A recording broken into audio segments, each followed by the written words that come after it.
What's up, my friends? How are we? You are very welcome along to tonight's late night agenda on the eve of the Reds game against Aston Villa at Villa Park. A massive game in the Premier League.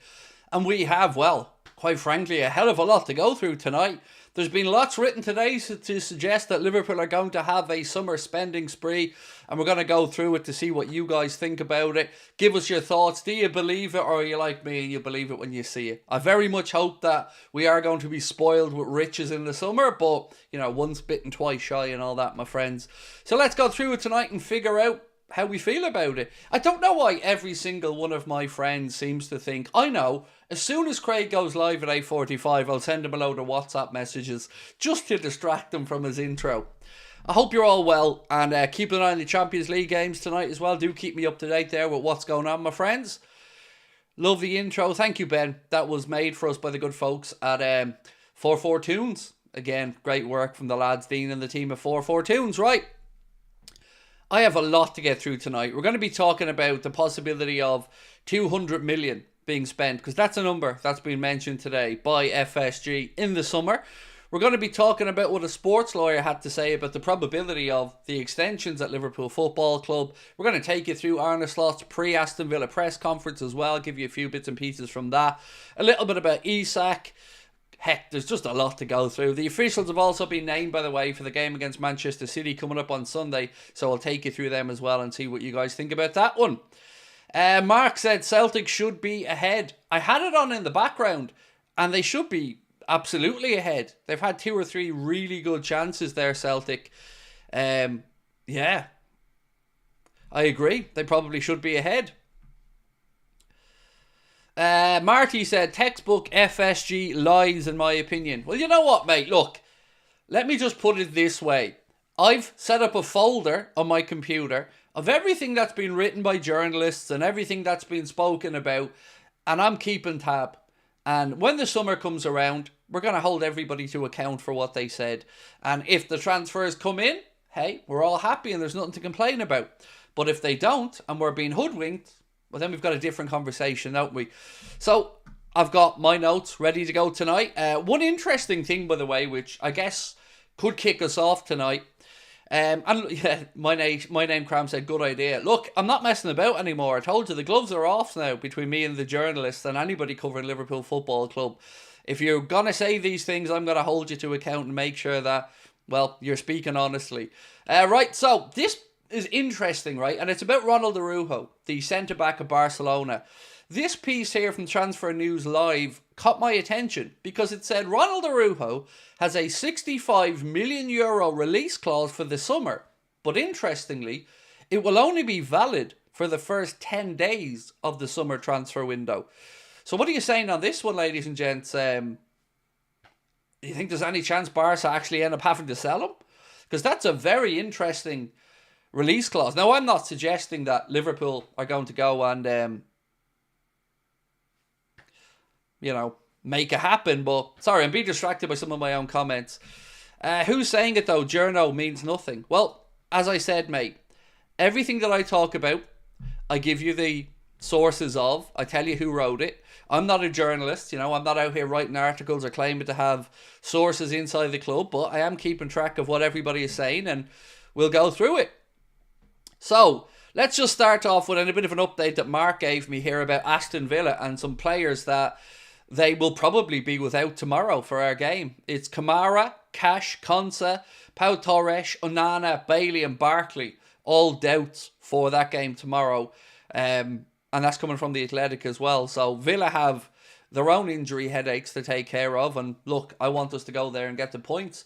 There's also a bit of a growing conversation around the fact that maybe we see Gravenberch rested tomorrow. Now look, I don't know if it's going to happen or not, but it's certainly a valid concern to see the amount of minutes that he's played without much rotation or rest. But again, games are coming thick and fast and we don't really have time to be resting on our laurels. We've got to make sure we put our best foot forward. And again, I'd love to know your thoughts ahead of the game tomorrow night as well. So, I guess we got to start off with the big story today, right? Which is the transfer stuff, because it's certainly what caught my attention today. And I'm going to go through it bit by bit for you guys, if that's okay. So, Fraz Fletcher and this post on the Anfield Buzz said, FSG are preparing for their biggest summer transfer window ever. Liverpool are working on new deals with Trent, Salah and Virgil, and also FSG are expecting to spend at least £200 million, with Isak and Huijsen being the targets. Now, look, I promise you one thing, my friends. If Liverpool go out and spend £200 million this summer, and I'm talking net here, by the way, not let's bring in 150 million and spend 200. I'm talking net.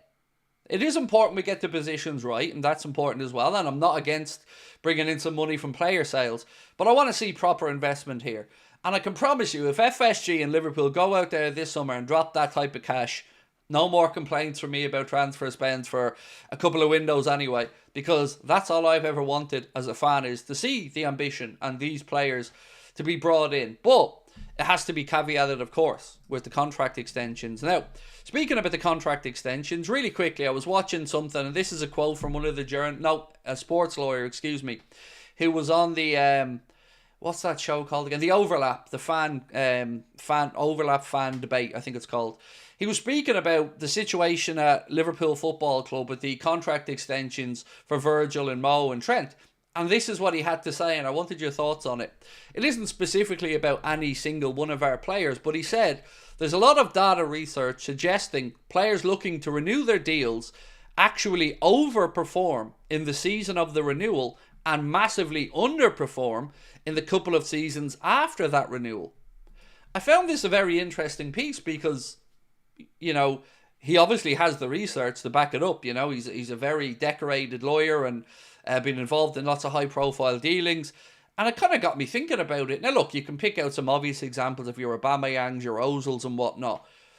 But it is interesting, you know, the idea of maybe players knowing they're playing for their futures at a club, going out and performing to this level, and then after contract extensions, a marked fall-off for the next couple of seasons. And I guess it's research like that that maybe is the reason why Hughes and Edwards and the club are debating the numbers or length of deals around Mohamed Salah and Virgil van Dijk.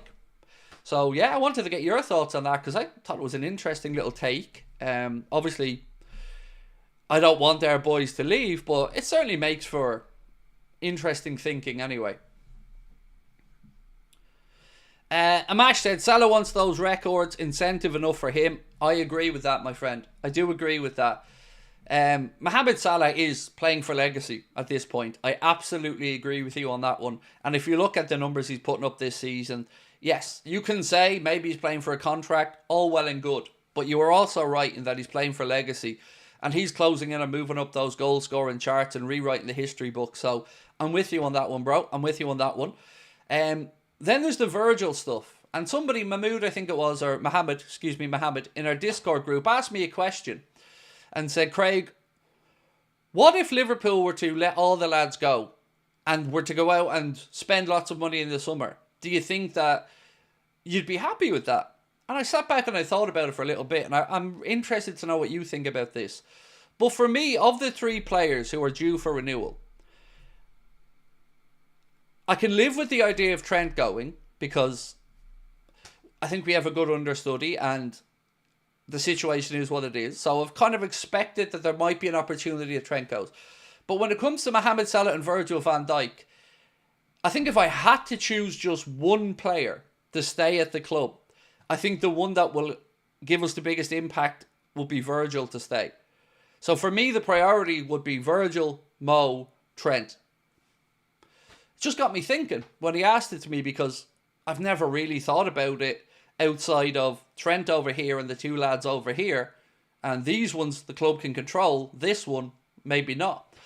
But I want to get your thoughts on that. Because to me, Virgil van Dijk is irreplaceable anywhere in the world. You can talk about Mohamed Salah being irreplaceable and you'd be right. But you can get goals from elsewhere, I think, up top. It would still be horrendous if he leaves, and I absolutely want him to stay. But I don't think you can replace Virgil. I don't think that's possible. You know, to go out there and bring in a centre-back who can lead that defence like Virgil does, I think there isn't anybody that I've seen that I'd be comfortable with Liverpool allowing Virgil to move on to bring in. So that's my thoughts on the tiers of how I'd feel about each player and the contract renewals. So I'm going to ask you that for the first question tonight, for the first poll, if I may, ladies and gents. I'm going to ask you exactly that, and then we'll get back into talking about the transfers.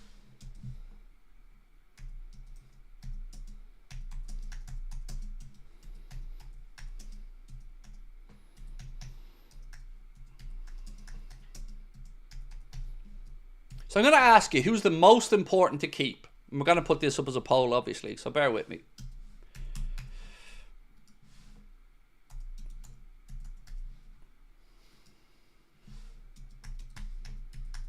Right, so, of these, let me know your thoughts. Who was the most important to keep? Virgil, Mohamed Salah, or Trent? And let me know your thoughts on that one, folks. TOTT2KZ1, all aboard HMS Piss the League. 19 months subscribed to the GOAT. That is Craig. Thank you, bro. WFM, hope you and the family are good. Yeah, we're all good. Thank you, my man. Lucas is off school for the week, so it's nice and chilled in my house at the minute. Nick said the fall off after new deals has as much to do with personality as mentality as it does age. Don't have to worry about the former with Mo and Virgil. And I agree, as I agreed with the gentleman earlier on as well. I've no doubts that Mo would switch off after if he signed a new deal. None. I've no concerns about that whatsoever with Mo, for the very reasons that our friend a moment ago mentioned, playing for legacy.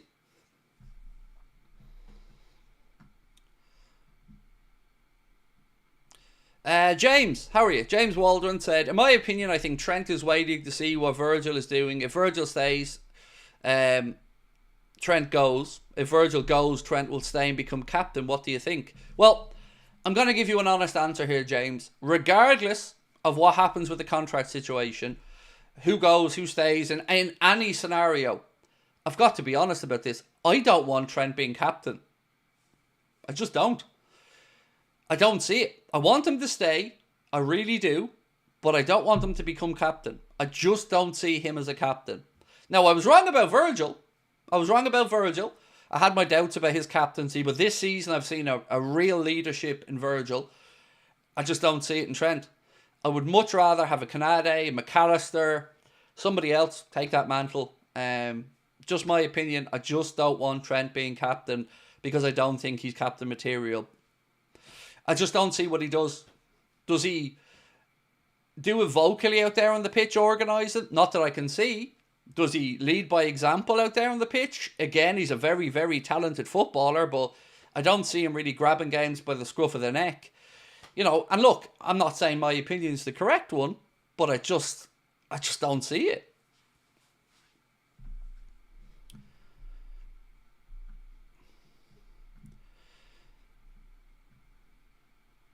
Big Dom is captain, said Copster73. Wow, interesting one. Look, I'm loving Dominic Szoboszlai this season and his progression. I really am. I think he's been brilliant. Right. So, look at the top corner, by the way. We're now only 356 subscribers away from 300,000. Hopefully we get there tomorrow night for the Villa game. But if you can help us out by dropping a like on the stream and hitting that subscribe button, we would greatly appreciate it. So look, I have so much notes to get through. I'm going to start off with Anthony Taylor, who's going to referee the game against Manchester City at the weekend. He will be assisted by Gary Beswick and Lee Betts, who will be his two assistant referees. And then Andy Madley will be the fourth official. And the part that worries me about this is Stuart Atwell being on VAR. That concerns me. And I'm getting that in early before it happens in the game or not. Because I've no problems with Anthony Taylor refereeing a game, but I do have concerns about Atwell on VAR. But that's just a personal opinion. So, shall we laugh at Real Madrid for a minute? You know, just to kind of go a bit lighthearted before we go heavy on the transfer talk. This comes from Sport, a publication in Spain, who I believe are very Barcelona leaning. And they say, Real Madrid are considering trying to quit Spanish football for another league in protest at the leadership of La Liga president Javier Tebas and biased refereeing decisions. Can I make a suggestion? Real Madrid and Arsenal can both fuck off and start the Cry Arses of Europe League. I fixed it. Doesn't even have to be a Super League or anything. You can just take those pissing, moaning gits and send them off. And they can, I don't know, they can join the Saudi Super League maybe. But is there anything about Real Madrid that isn't laughable? Because they've cry-arsed about the Ballon d'Or, didn't show up even when their own coach won an award and they won another award. Now they're cry-arsing about referees in La Liga, and nobody respects them according to them, even though they show absolutely zero. They're still banging on about the Super League, and here they are now crying again about referees. They are the most unlikable club in Europe, in my opinion. They are so entitled, it is embarrassing. And I wish football stood up to them and called them out more, because the tantrum throwing from Real Madrid is shocking. So anyway, let's get cracking. Here's one that comes from Footy Insider. Now I would say take this with a very large pinch of salt, but I'd also take it. So this piece here from Footy Insider said Liverpool will try to tempt Newcastle into selling Alexander Isak in the summer by offering Darwin Núñez in part exchange. Now, you look at that and you think, yeah, okay, fair enough. It's just a lazy take. But it's important to think about this as well, to know that before they signed Isak, they were looking at Darwin Núñez. Now, I have no idea whether they have any interest in Darwin Núñez anymore, whether Darwin Núñez would have any interest in going to Newcastle. I have absolutely no idea. But I'd do it. I'd do it in a heartbeat. I'd sell Darwin to Newcastle and throw whatever needs to be put on top there to get Isak. But let me know your thoughts on it. Now, I'm not saying it's happening, as I said, but there is at least some credibility to the fact that previously Newcastle had looked at Darwin Núñez before they went and signed Alexander Isak. And look, I think they got the right guy, in fairness to Newcastle.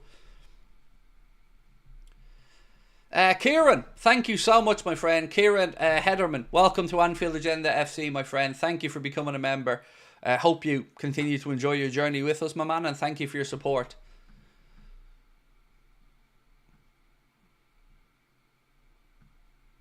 Sam said they've seen him play now. Pass.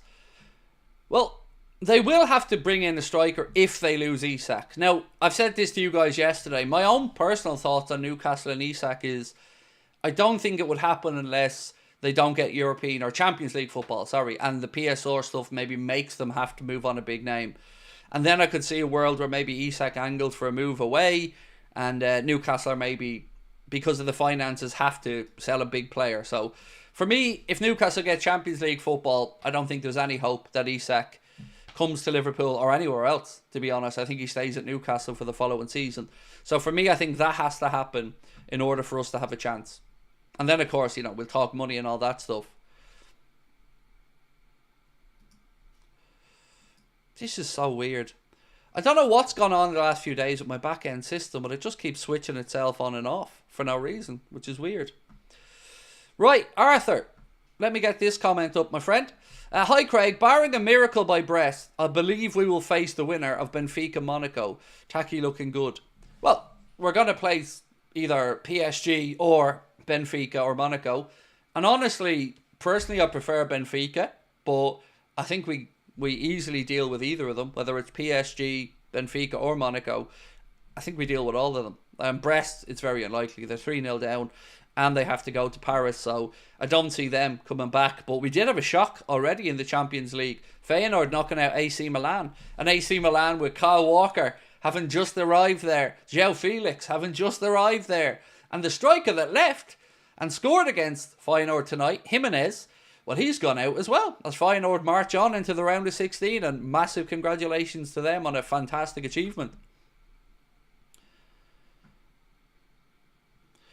Ashton James said, Craig, do you think it's okay to support a club in the country and in England? My friend, there is no rules to who you support. If you have a club that's close to your heart at home and a club that's close to your heart in another league, enjoy it. And don't let anybody tell you otherwise. So look, I get loads of crap being Irish and supporting Liverpool. Why don't you watch the League of Ireland? The usual.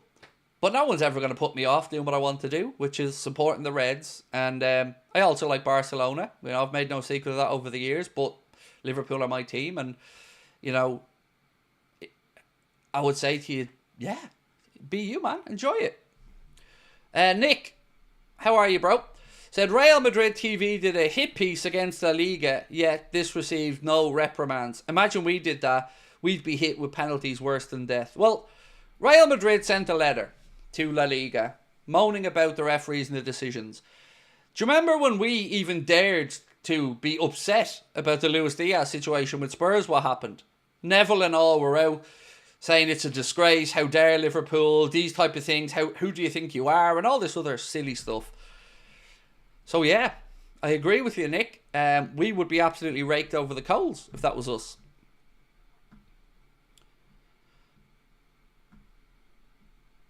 The Liverpool fella said, I support Bows in Ireland and support Liverpool. I'd be Shelburne over here in Ireland, but I wouldn't say I'm a Shelburne fan because, you know, I'm barely keep up with the League of Ireland. But I do want to say one thing on the League of Ireland. Bohemians played Shamrock Rovers the other day at the Aviva Stadium in Dublin, and 33,000 people went to the game, and that is absolutely fantastic for Irish football.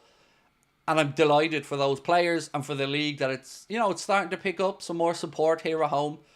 And it's great to see 33,000 people at the Aviva for that game. Brilliant. The Liverpool fella said I was there for that. Nice one. Well done for playing your part, my friend. Brilliant. Absolutely delighted to see it. And I hope it happens more and more.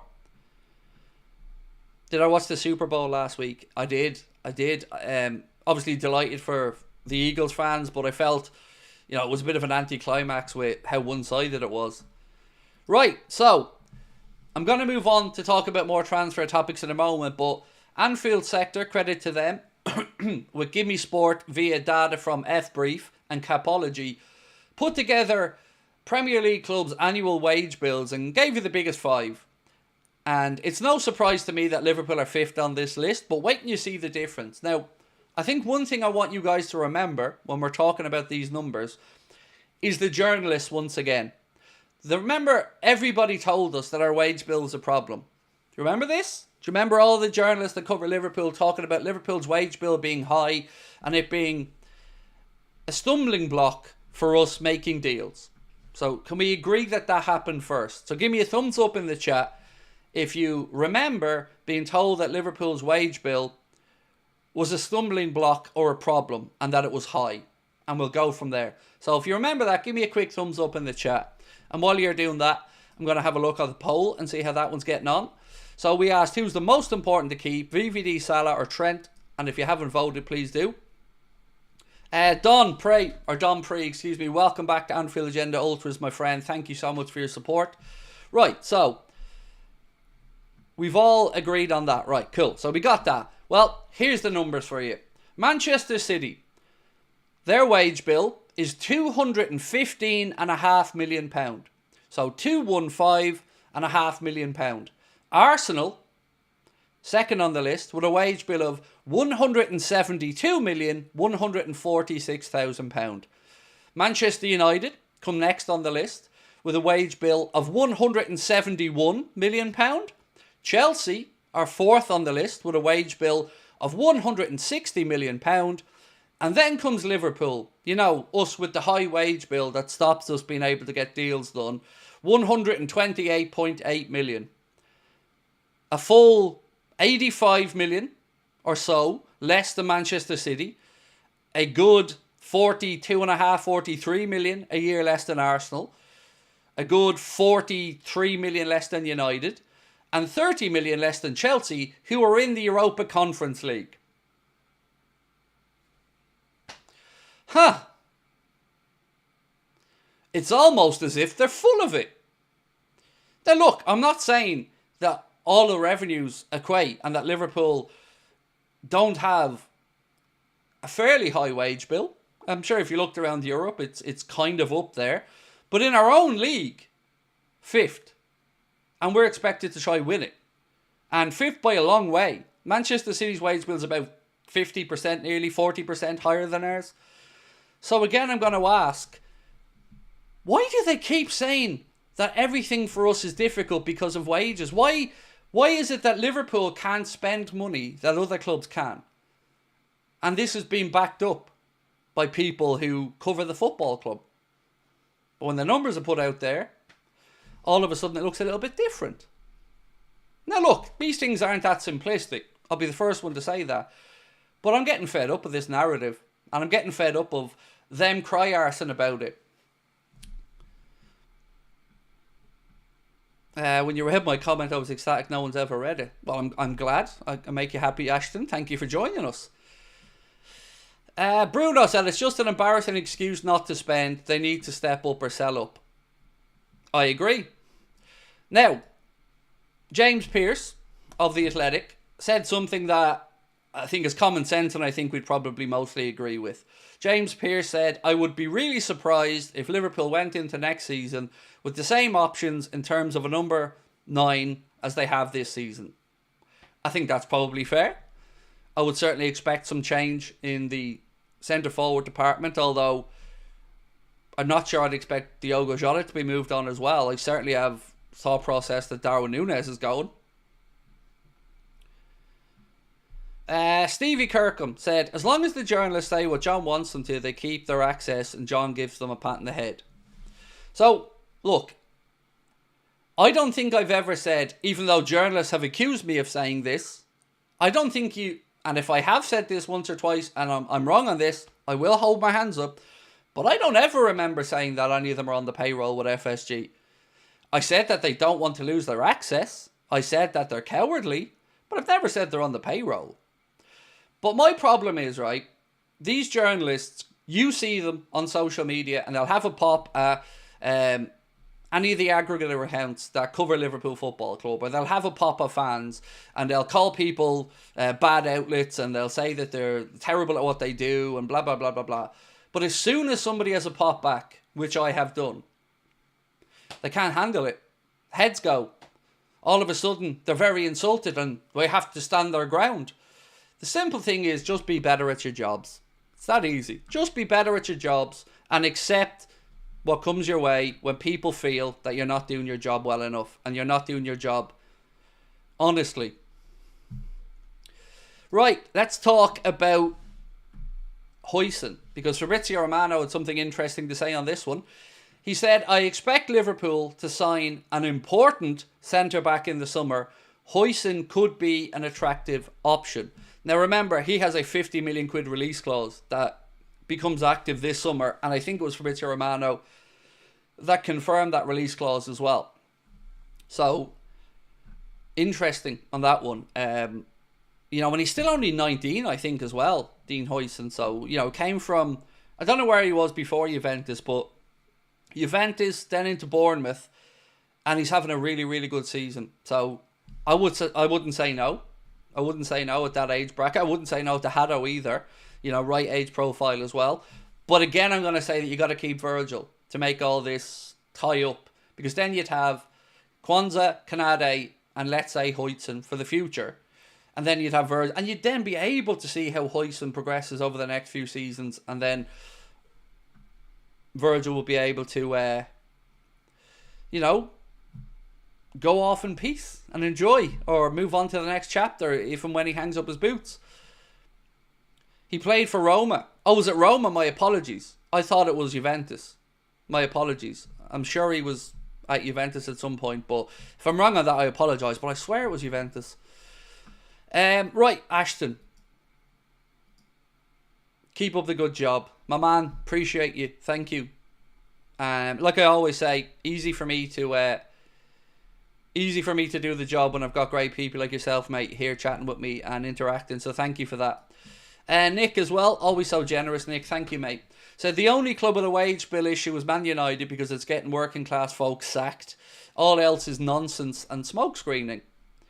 Yeah, it is mad what's going on at United. It is so much so that Paddy Power have had another little dig at Manchester United, and I'm here for it. So Paddy Power put out a post today to say, breaking. Manchester United have reached a verbal agreement with Ruben Amorim to ruin his promising career in under 3 years. And I think they'll stick to that. There's already some complaining inside the Manchester United dressing room, by the way, according to reports, that they're unhappy and they don't believe in the system of Amarim.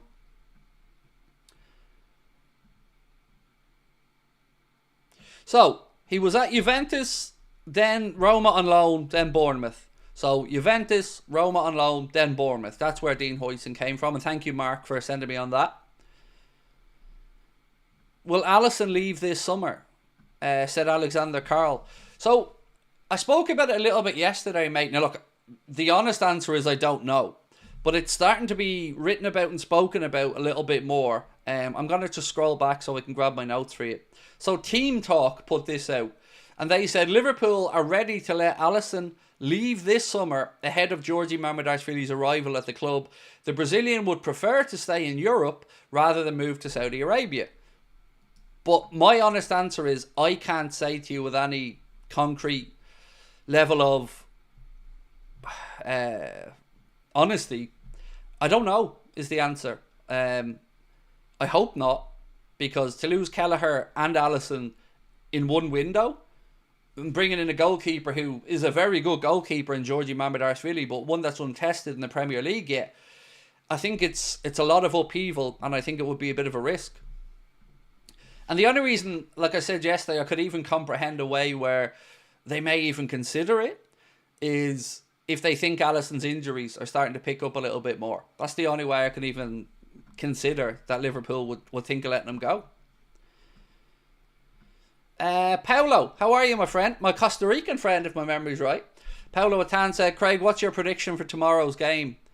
I'm going to go with a narrow win. I think it might be a nervy one again, but I went 2-1 in my preview. But I don't really mind, mate, as long as we leave with the points. You know, however it's won, I wouldn't mind. As long as we leave Villa Park with 3 points and hopefully no new injury concerns, I'll be happy with that. Mido said, if Isak comes to Liverpool, the Prem will become boring and we would basically be unstoppable. Well, to be fair, I think Manchester City are going to have something to say about that and they're going to splash more cash, but it would certainly put us in a very good position. You know, it really would. If you kept Mo, let's say, and Virgil, and whatever happens with Trent, and you brought in Isak to replace Núñez, and then you strategically brought in a left-back, and we'll talk about the left-back situation in a moment because I have a bit of news on Kirkes.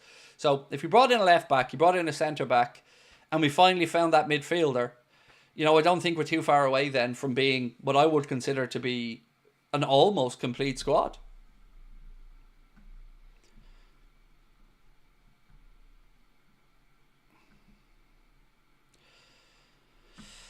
Cal, thank you so much, mate, for your super chat and for your support of the channel. Said, crazy narrative about ticket prices. Club are bragging about frozen prices, which is great until you see we have the lowest percentage of available season tickets and mostly hospitality seats. More FSG bullshit. So, look, Cal, I'm not going to lie to you, mate. When I seen the freeze on ticket prices, I had two responses to it in my mind.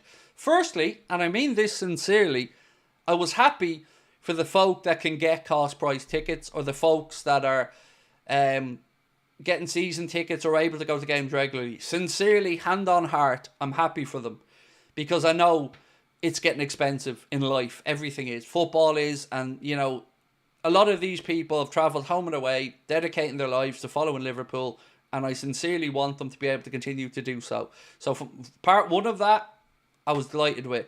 But yeah, like you've said about part two, most of us can only now afford to get to Anfield by buying hospitality tickets, because it's the only way that we can guarantee ourselves the possibility of going to a game. And the hospitality tickets are a piss take. And I'm not talking about the ones where you sit down and have a 4-course meal or whatever. That's okay, at least you're getting something there. But when you're talking about paying £400 to go in to have a slightly better seat and a few finger food stalls or a few street food stalls that are hectic and busy, and you're paying £400 for the privilege, that's not hospitality. That's taking the piss. So yeah, that's the only way I and many others have been able to get to games. So yeah, so it was two-sided, you're right. But I am genuinely happy for those people that, you know, have dedicated their life to going to the Reds and are able to get tickets. Genuinely happy for them. As long as football stays affordable, to the majority of people, that's all I think we can hope for as fans, you know. Same with the away tickets being capped at £30. I think that's a great initiative as well.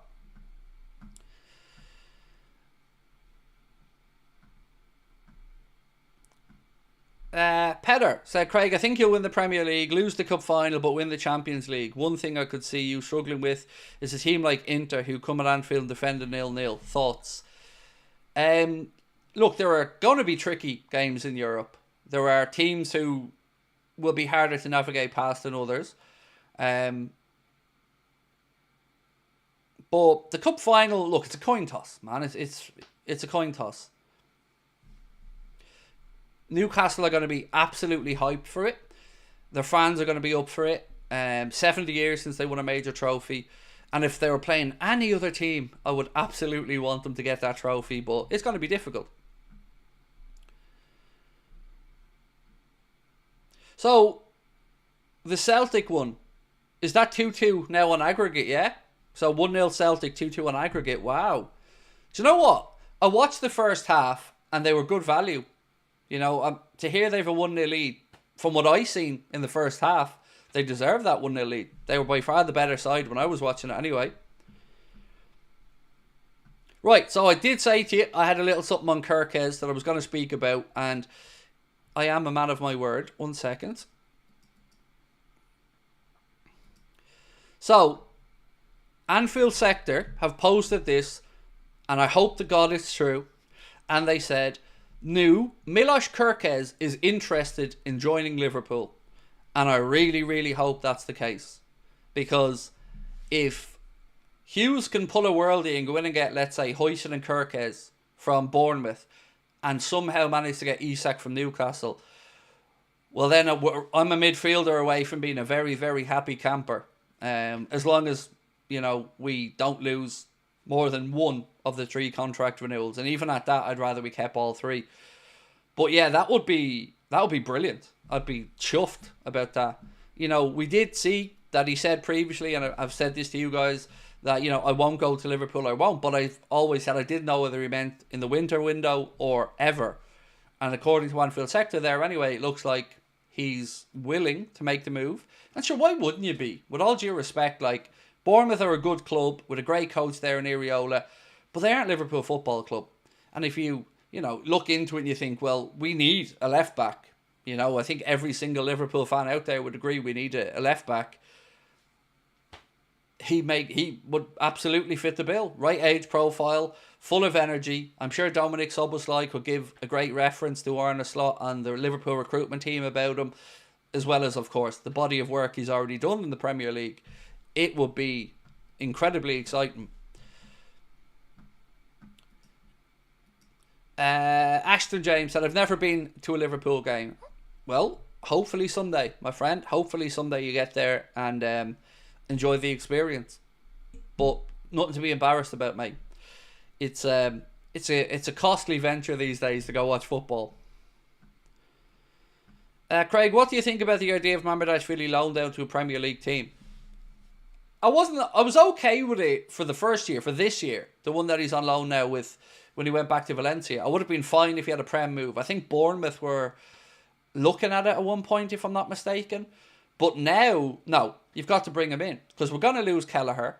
He's got 1 year to go in his contract, so the club are going to cash in on him. So you can't then send Mamardashvili out on loan. I'd love to have one season even where we had Georgie Mamardashvili and Alisson Becker. And then we seen the transition and we seen what Georgie was going to be like in the Premier League, or with the ball at his feet being asked to play out a bit the way Ali does. That would make me feel a lot calmer about life if we had at least one season with both of them, rather than wholesale change over the course of one summer. Because we've been spoiled as long as Alisson Becker's been here. You know, a goalkeeper that I say without any hesitation of my lifetime and my time watching Liverpool, because I wasn't around for Ray Clements, he's the best I've ever seen by a country mile.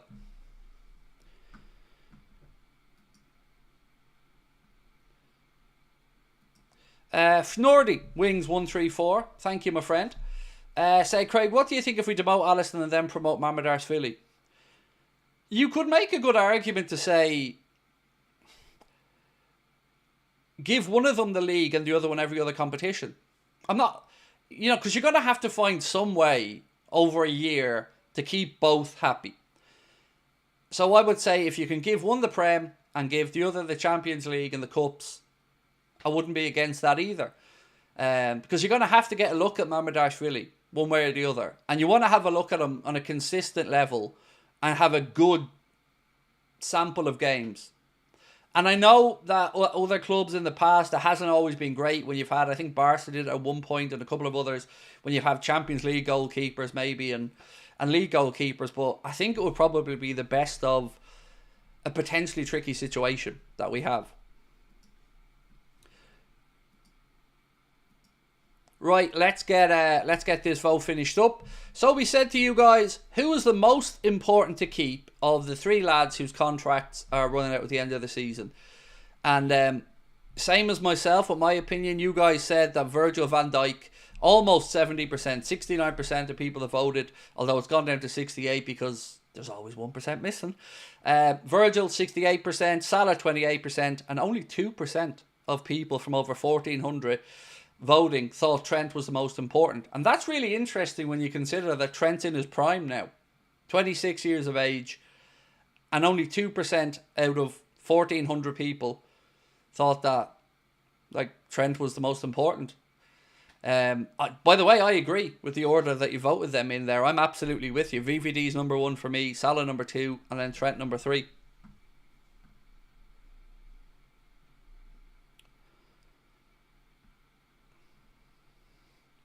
I haven't seen about that Echeverry guy, mate. No, I haven't. Didn't come up when I was searching today and going through some of my notes, but I'll try and look into it for you.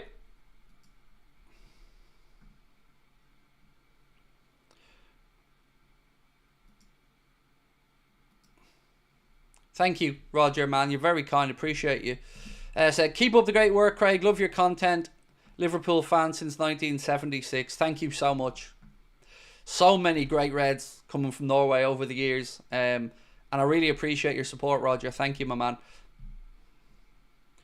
Thoughts on Ekitike? Yes, Wizzy Pop. I seen that link earlier on. I think Liverpool and was it Arsenal, another club? I have that in my notes for the roundup video that's coming out at about 11 o'clock. So when you finish the stream, I have held back a couple of things for a news video for tonight, just to keep it interesting for you. And the Ekitike situation is one of those. So, if you get a chance later on, do that. But I don't know enough about him, I know that he was somebody Newcastle had looked at previously. He went to PSG, right? If I'm not mistaken. But I haven't followed him after that. Sean Casey said, what do you think about the ticket freeze? I spoke about it earlier on in the stream, Sean. I'm genuinely happy for the good hard working folk who watch the Reds home and away, and the fact that they don't have to shell out more money. When fans win, I'm always happy, mate.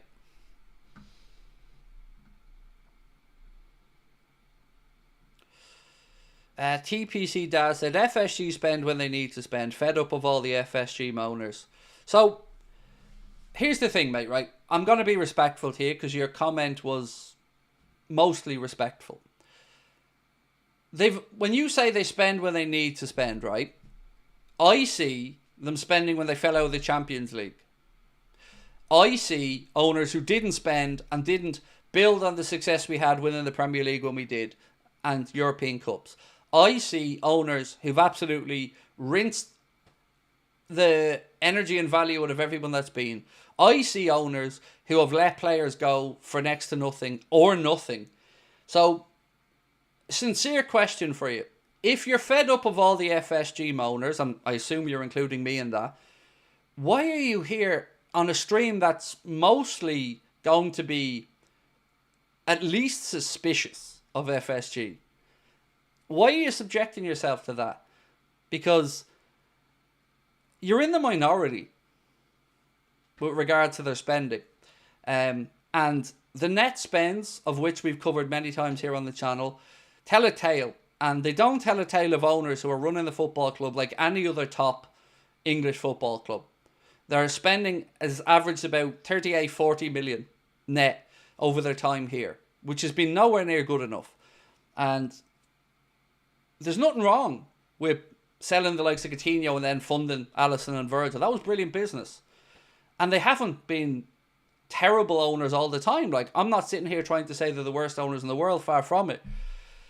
But to say you're fed up of all the moaners, why have you got a hard on for the owners? Like, what is it about ambition that seems to have rubbed you up the wrong way?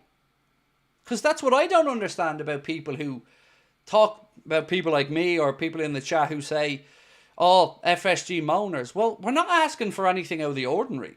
We're not asking for what the club can't afford. We're not asking to put us in financial jeopardy. We're just asking to be able to do what other clubs with lesser revenue streams than us seem to be able to do. And that's the easiest, most simplistic way I can put it to you, mate. So you're entitled to your own opinion. I respect your opinion, even though I differ with it, because as I mentioned, you didn't come in cursing and shouting. You came in and you had your say, and that's fair enough. But I strongly disagree with them spending when they need to spend. You know, they spend when they fell out of the Champions League. And, you know, I think that tells its own tale. For me. But that's just my view. Andrew Webb said, hi Craig, how are you doing? Let's see if we get a spending spree in the summer. I don't believe it. Look, we haven't spent in 2 windows, really. We've made profits. So even just common sense would surely show that this would be a window in the summer where we'd have to spend. Like, we know clubs like to try and do their important business in the summer months. They don't like to, you know, if you're making signings in January, it's usually because your season's falling apart a bit or you've got injuries. So the clubs like to do their business in the summer, and managers, of course, want their players in as early as possible. But I just don't see a way that they can't spend this summer. There's just no covering it up if you don't spend. But I think the real test is going to be what happens with the contracts, because if 2 or 3 of them are going, I think it's going to be very difficult to have faith that we're going to be able to be competitive at the very top again, having lost the spine of the team. But we're going to have to wait and see. But as I mentioned earlier on, all I can promise you is that I'm taking note of everything that's being said and who's saying it, and I'm keeping an eye on the situation, and we'll hold people to their previous workings in the summer. But, you know, we all want the best for the team. We all want Liverpool to spend. Nothing would make me happier than coming on here and saying, yes, great window, well done, delighted with that. And I did that when we did the Gravenberch summer, and, you know, it was embarrassing what happened with Caicedo, but other than that, it was a pretty good window. So anyway, more to move on to. As you can tell, I'm trying to be respectful to everyone tonight because, well, everyone's been lovely and respectful to me. And like I've always said, come in, show respect, you'll get respect. And I hope I've proven that point with our friend a moment ago, who I strongly disagree with, but, you know, deserves my respect. Mo and VVD, we need for winning, clean sheets, goals. Look, I'm not going to disagree with you, my friend. And thank you so much, 16 months as a member. And Andrew Webb as well, 22 months as a member. Thank you both.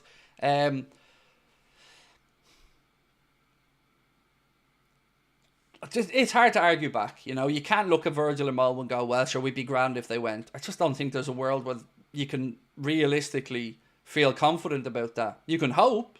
You can certainly say the club will do their best to replace, but I just don't think we've succession planned well enough to allow it to happen now. That's just my take on it.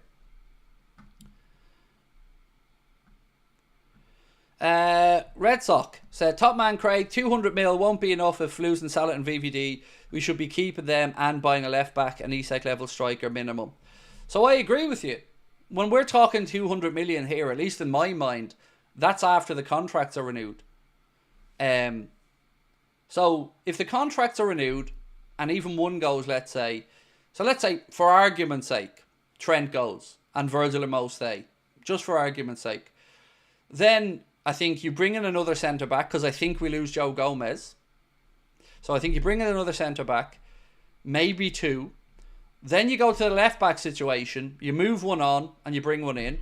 Right back, I don't know what the plan would be there. You know, you've got Connor Bradley, but I don't know if you'd need a more experienced right back as well. But, wait and see. And then it's still the midfielder for me. Because if there's one thing this season has shown us, it's that if Gravenberch had an injury, we're screwed. And I know everybody would say throw Endo in. But the manager doesn't feel that way. And no matter what I say or you say or all the goodwill in the world that we have, the manager hasn't been utilising Wataru Endo. And he said it really interestingly. I don't know if I kept this in my notes. Bear with me. I hope I did.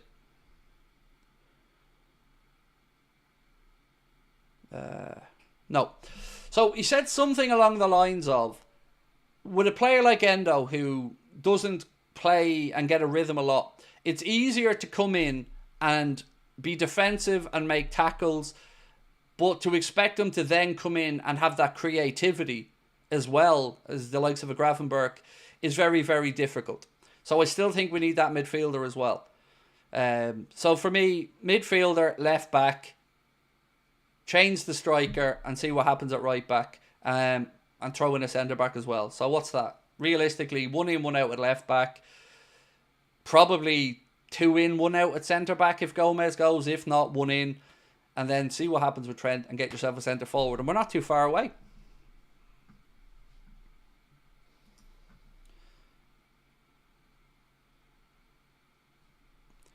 Where is this one?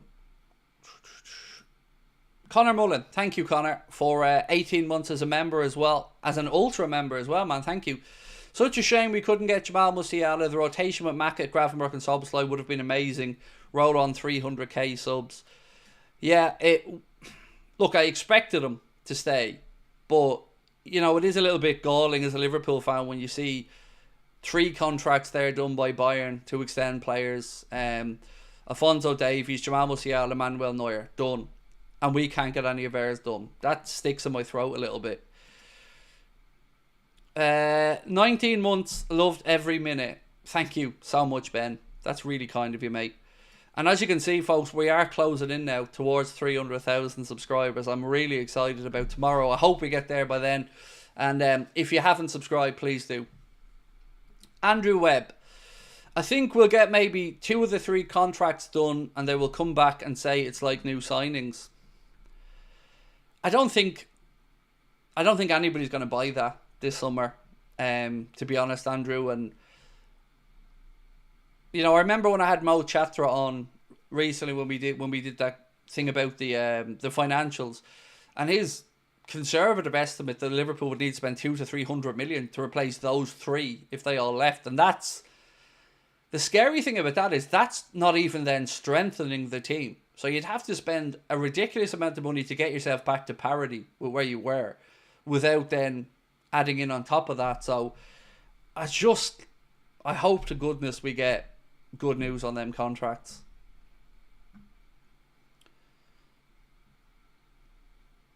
Dave said, knowing these owners, it'll be 200 mil pubic hairs. Love you, bro.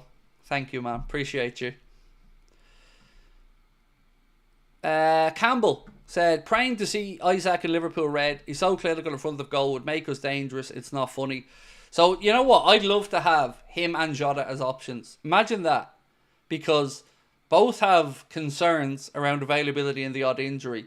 But if you had those 2 as your forward options through the centre, and you had Gakpo on the left, and I don't know what happens with Diaz in his future. I guess we'll find that out in the summer. That is a tasty forward line. And look, I guess we haven't really spoken much about Chiesa over the last while. So what's everybody's thoughts on the future of Federico Chiesa at Liverpool? Because again, we haven't seen much of him. He's played 2 games this season where they were heavily changed teams. Hasn't really shone in either of them, but that's totally understandable as well because he's played very little footy. What do we think about him? Do you think he's likely to be sold, or is there a future here for him? I really don't know, because you wonder, did Arne Slot really want him? Now, I don't know the answer to that, and I'm not trying to suggest he was rammed down his throat, but it doesn't feel like it's a player the manager wanted or believes in. It feels like an opportunistic signing that we could maybe make a few quid on. And look, I'm not against them in the grand scheme of things. But I don't want squad places being taken up with players that the manager doesn't really trust. That's my big gripe with it.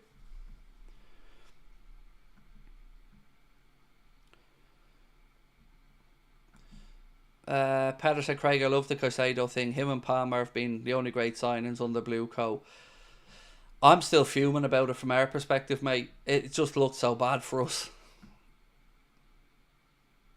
Right, so on Chiesa. Didinho said Chiesa is clearly gone in the summer. Sell him, said Jason Sanders Fox.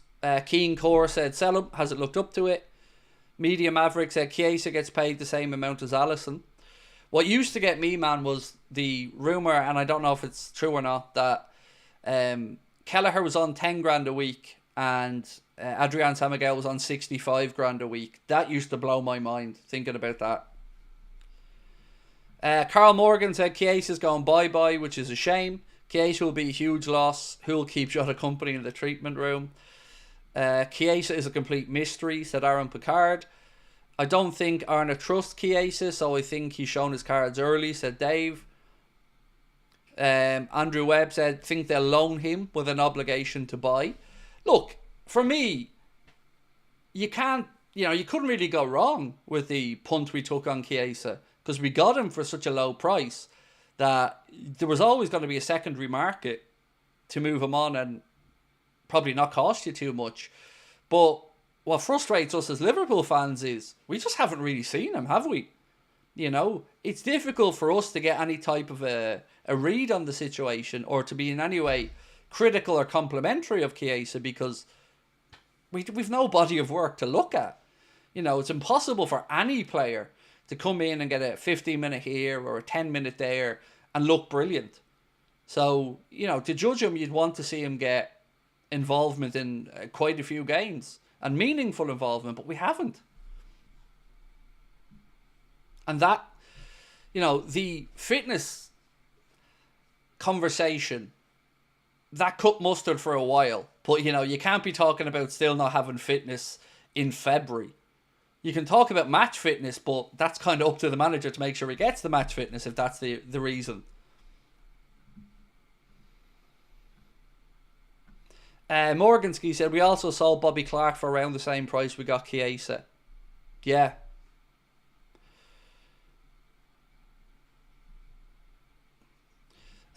Muiz Johan said, or Johan, excuse me, said, we missed on Omar Marmoush. What a player. Mate, I was banging that drum for a very long time. I was really, really, really hopeful that Liverpool signed him. One name that I've brought up, but I haven't really ever asked you for your opinion on.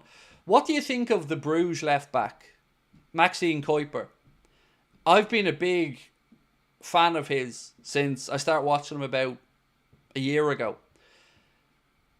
And I'd love Liverpool to have a look at him. You can see, I think Bruges are a massively underrated team, by the way, at the minute. And I think Belgian football is having a bit of a renaissance.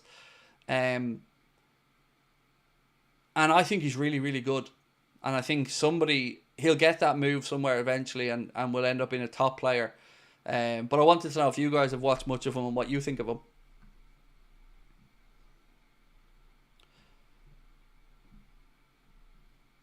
Lauren, lovely to see you back in, Lauren. Said, hey Craig, you helped me yesterday with my panic attack. Not sure if you remember. Of course.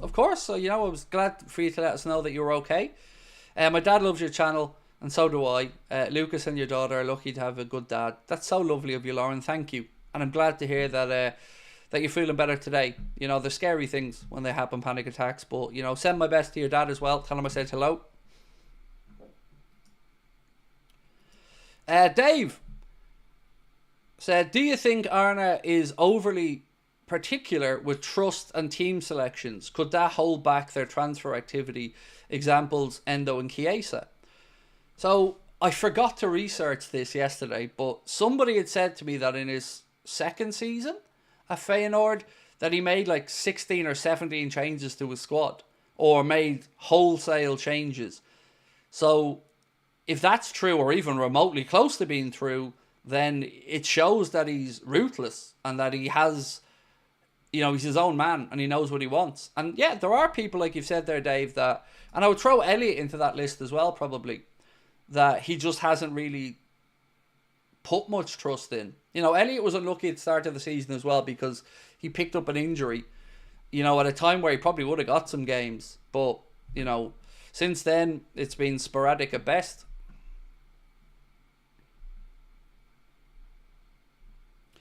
Anton said, Craig, if you had to bet a lot of money how much we'd spend in the summer, what would be your best guess? You'd guess 60 to 70 million net. I mean, it's a good question, Anton. We're talking net though, right? So I'll answer it on the basis that we keep Virgil and Mo, because, you know, if I'm throwing in replacements for them, we're getting into silly numbers here. So if we kept those two, I'd go a bit higher. I'd say we'd probably be in and around the 100 million net. I think that's doable. You know, if you, let's say you got moved on Costas, I think we should be looking at the likes of Tyler Morton as well here, by the way. I think Liverpool should be really ruthless looking through developing players and saying whether they're going to make it or not. You know, we've got Stefan Bajcetic as well. Don't know what's going to happen there. Scored yesterday, I think, or recently for Las Palmas. Yeah, I think 100 million. 90 million, I believe, is the biggest net spend we've had with FSG. But, you know, having not spent for the last two windows, it feels like there's no excuse not to go and spend money now. You know, it has to be there. And we've gone through the wages as well earlier on.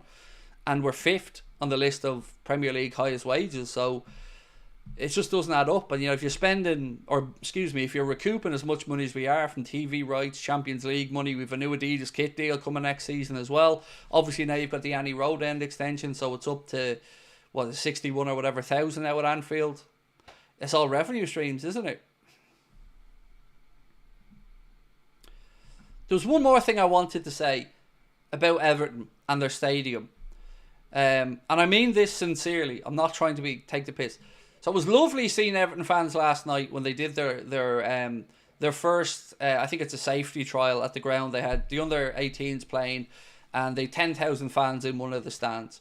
So it was lovely, genuinely lovely, to see so many excited football fans going to see their team in the new home and being excited about it. So for the city of Liverpool, great news that Everton got that stadium and blah, blah, blah.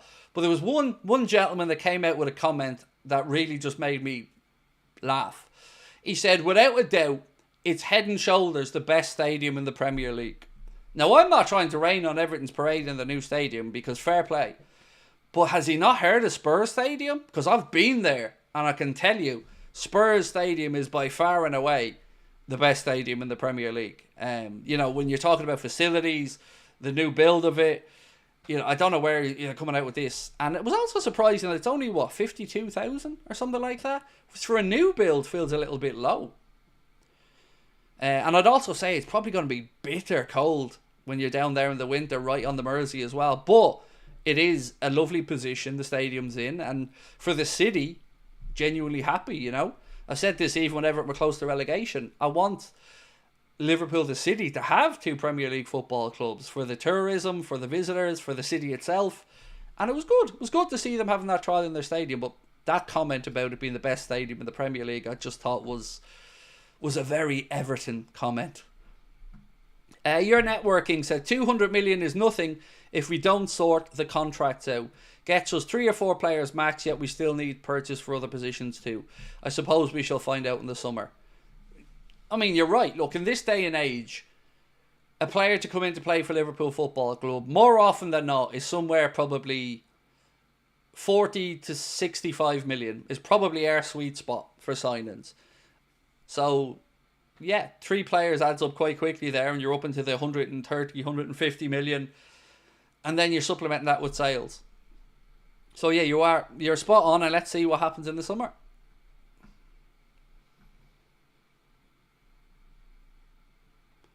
I mean, is there any particular fucking reason you're coming in quoting my own title, mate?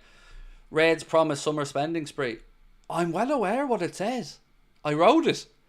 And yes, that has been the news, mate. You know, I've reported it earlier on today, and I'll run back through it now in a minute. Anfield Buzz said FSG are preparing for the biggest summer transfer window ever. Liverpool are working on new deals for Trent, Virgil and Mo, and FSG are expecting to spend at least 200 million, with Isak and Huijsen being the targets. What other stories have we got around the money today? 1 second. Then there was Fabrizio Romano talking about Liverpool looking to sign an important centre-back, and Huijsen is one of those linked, and he's got a 50 million buyout clause. There was something else. 1 second. And then there was, I can't remember the other, who was it that said, there was another outlet today that said that Liverpool are going to expected to splash the cash this summer. So, it's not just something I pulled out my backside. And I'm not a journalist. People need to remember this. I don't write stories. I don't make up stories. I report what newspapers, journalists, and other fan forums are writing, and I use it for a conversation point in here. That's all we do.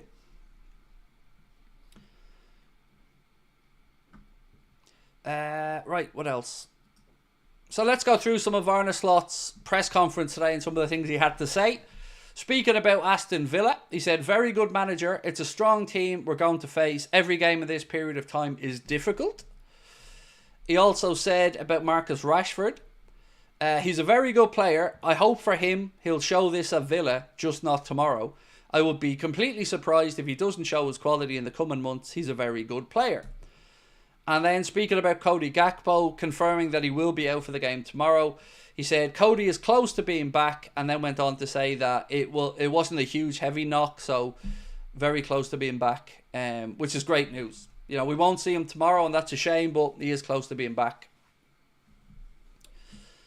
Oh, Bayern have scored, have they? No, that's a shocker. Celtic were doing so well as well. But, when you leave yourself a lot to do away from home in the second leg, it's always difficult. Craig, you're on the screen all the time in my house. Thank you, Lauren. I hope your mum doesn't mind the old swearing. I know I do swear quite a bit, but, that's just the Irishness in me, really.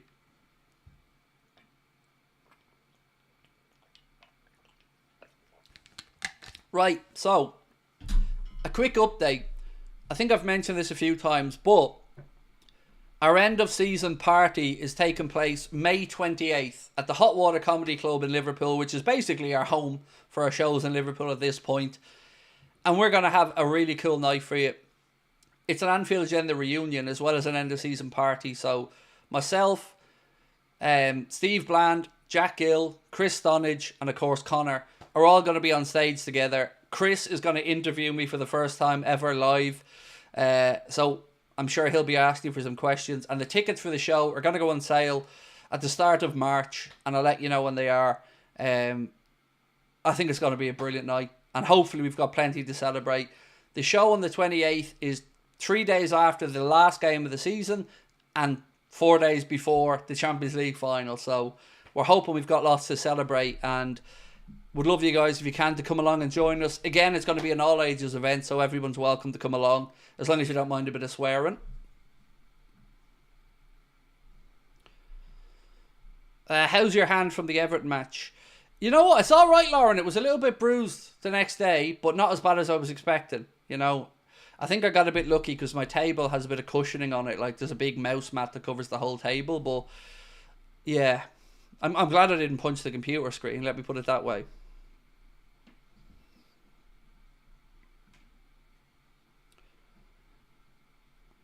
What are your thoughts on Elliot as he's been at the club for a while? I just wanted to hear what you think. Look, I've always wanted Harvey Elliott to do well because I love him. I love his attitude. I love how much he loves the club. But the manager so far this season isn't exactly giving him any opportunities. So I don't know if the manager's made up his mind or not. There was also a story during the January window suggesting that he could be up for sale. I think a figure of about £40 million was mentioned. And look, this is Arne's call to make, ultimately. If, he doesn't think that Harvey's going to cut the mustard, it's his decision. And I'll understand whatever the manager wants to do. I am a bit biased, as I said, because I like Harvey Elliott. I think, he's a lovable little dude, isn't he? Like, he's a likeable guy, and I've always wanted him to do well, but if the manager feels like he isn't up to the standard that he wants, or he isn't suitable to the way we want to play, let's wait and see what happens there.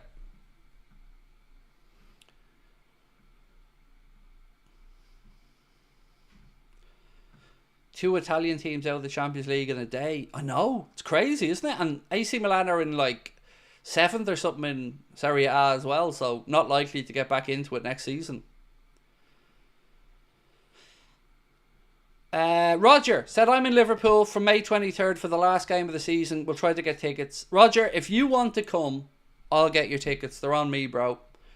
You know, you've always been very good to me on here, man. You've always had some nice words to say. If you're over for the game, mate, send me an email, Roger, contact@AnfieldAgenda.com, and it would be my pleasure, mate, to sort the tickets out for you. The very least I can do. And as always, any of our moderators that want to come along to the show, your tickets are on the house as well. We always do that for our moderators. If you want to come along and see us, let me know and I'll sort the tickets out for you. It's the least we can do for all the help you guys give us.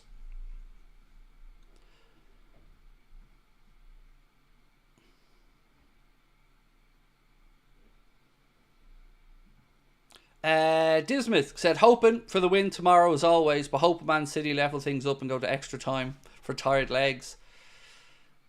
Yeah, it's difficult to see what happens there tomorrow for City. I think Guardiola said they've a 1% chance to go through, trying to downplay it, but fatigued Man City will certainly be welcomed at the weekend. You know, we both have away games tomorrow night. Obviously, they have a little bit more travelling to do. We're in Birmingham, they're over in Madrid. And look, I just want us to win tomorrow. You know, I said this a few times. I almost see Sunday as a game where if we win tomorrow, I wouldn't be heartbroken if we drew with the Etihad.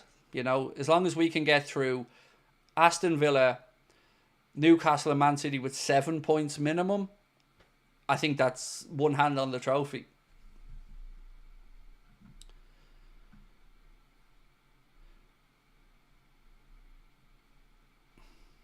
Booked your last 2 shows as booked out or backed out last minute as my wheelchair now and nobody in venue to push in venue.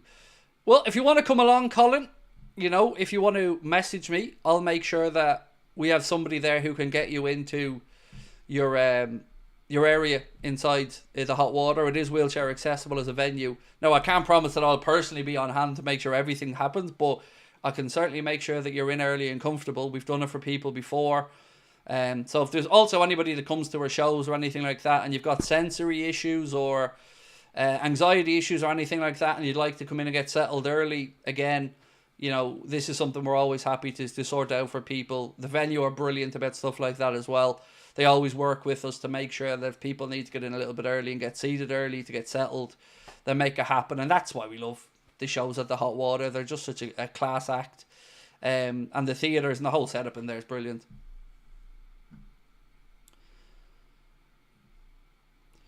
Bruno said 180 to 280 million transfer budget, 5 players in.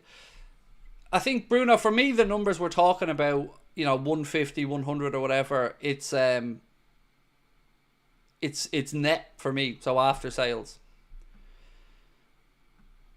No polls tonight. We had one earlier, Ken. We did. We had one about the most important of the 3 boys in contract extensions. Like, if you had to keep one, who would it be? And 68 or 69% of people voted for Virgil van Dijk. Second was Mohamed Salah and third was Trent. So, any other polls that you'd like, by the way, fire them in and I'll do my best to get them into the chat. Yeah, any polls you want me to throw up, as always, it's your show. You let me know what you want.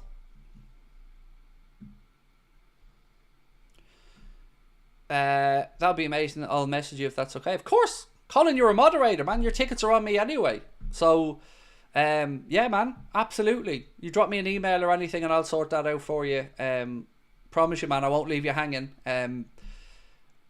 Yeah, any of our mods, tickets are on us. And with your special needs as well, mate, absolutely, I'll make sure you get taken care of. Jerry, thank you so much, Jerry LFC. Hi, Craig, brilliant channel, man. Simple messages like that mean a lot. They really do, mate. Thank you. Did you see Anthony Taylor as the ref on Sunday? I did, but you know what concerns me more than Anthony Taylor is Stuart Atwell on VAR. You know, I don't mind Anthony Taylor. I know certainly other clubs' fans have their own issues with Taylor, but I think he's all right. Atwell is the one for me that worries me. He's on VAR for the game. And that concerns me, to be honest with you. Craig Houlden is the referee tomorrow, and I think the last game he did for us was the League Cup against Spurs, and he was really good in that one.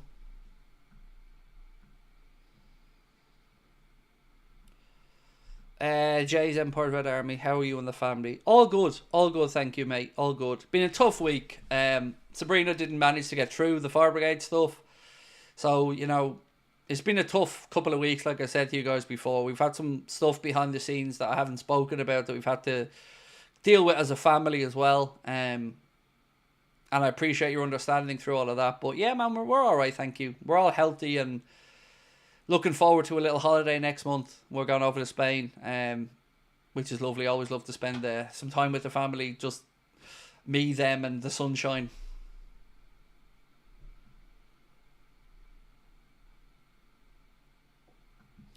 Media Maverick said, you generally seem like a good person. I don't know why people hate. I can be it. Look, man, I'm not perfect, I have a simple rule, though. What's the gentleman's name? Media Maverick. I have a simple rule. If people come in and are nice and respectful to me and my community, man, I'll only ever be nice back to them and show them respect back. But if people come in and act like an asshole, they're going to get treated as such. And most of the people, I think, on social media that don't like me have probably seen clips that don't make me look great, and that's understandable as well. But all I ever ask is give us a chance, come in, join us for a stream, and see what you think. If it's not for you, that's okay, no probs. But you'll see I'm a pretty normal, down-to-earth fella at the best of times. It's only when the match is on. When the games are on, I do kind of get triggered very easily. Let's put it that way. What referee do I trust? As I mentioned, I think Craig Houlden was decent. I love Jared Gillett, but he can't referee Liverpool because he's a Liverpool fan, I believe. So that rules him out of that one. After that, I mean, do you know what? Ironically, I thought Simon Hooper did brilliantly against Wolves. I think he may have gotten the highest score I've ever given a referee in my player ratings at the end of it. I thought he handled the game really well.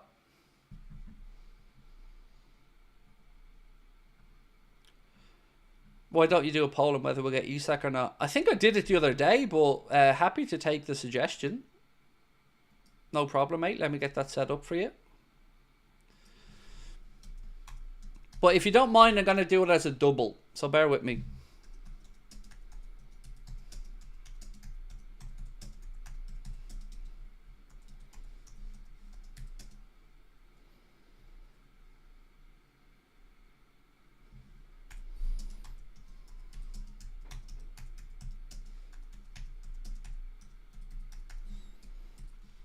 So I've worded it this way. Do you think we'll sell Darwin and sign Isak this summer? I will leave that one running and you can have your say. Right, so do we now know it's PSG or Benfica for Liverpool in the last 16? I think is it Thursday, the draw, or Friday? Excuse me. So yeah, then we'll know who Liverpool's confirmed opponents are in the round of 16. Remember that we have the second leg at home regardless. So whoever we play, second leg's going to be at Anfield.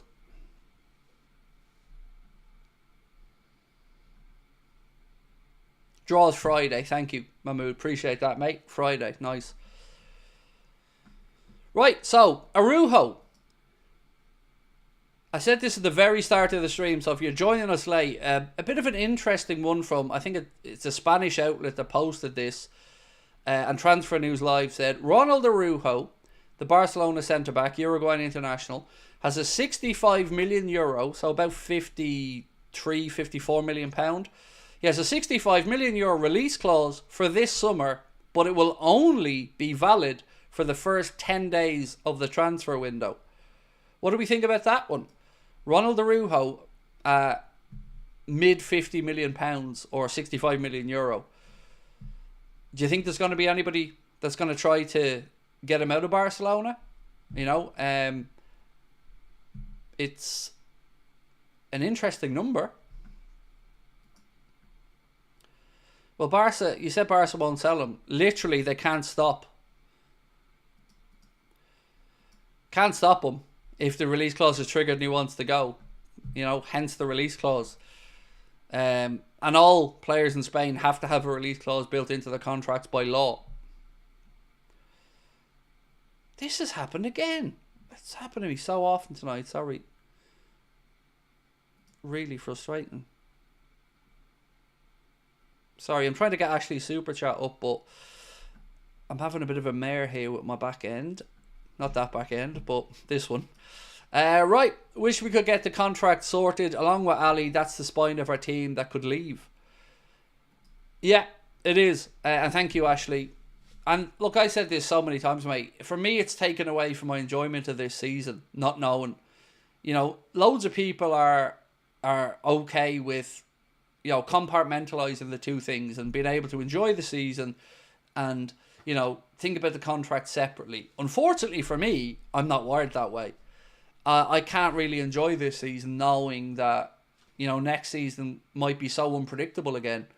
Because even if I believed we could bring in the best centre-back, the best right-winger, and the best right-back, I still think it's too much change to then do all of that and bring in the players we need at, let's say, left-back, centre-forward, midfield. It's just too much in one window to think that we're going to be able to try to defend that league title if we win it. And for me, that has to be the goal. No more winning a league title and then nothing for 5-6 years. And I'm talking about the league. Got to try back it up. Because defending it makes us undeniable. Defending it makes this real legacy shit for Arne Slot. And I think that has to be the goal. Win it this year and come back to defend it next year.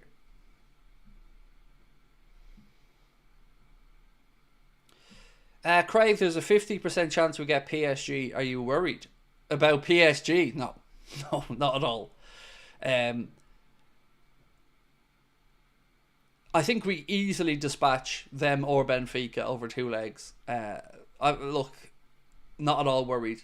I prefer Benfica, if I'm being really honest with you, but not worried about it one way or the other. No, I think, if we believe we should be winning a Champions League or should be considered to win a Champions League, you've got to be dealing with the likes of a PSG. They're very inconsistent.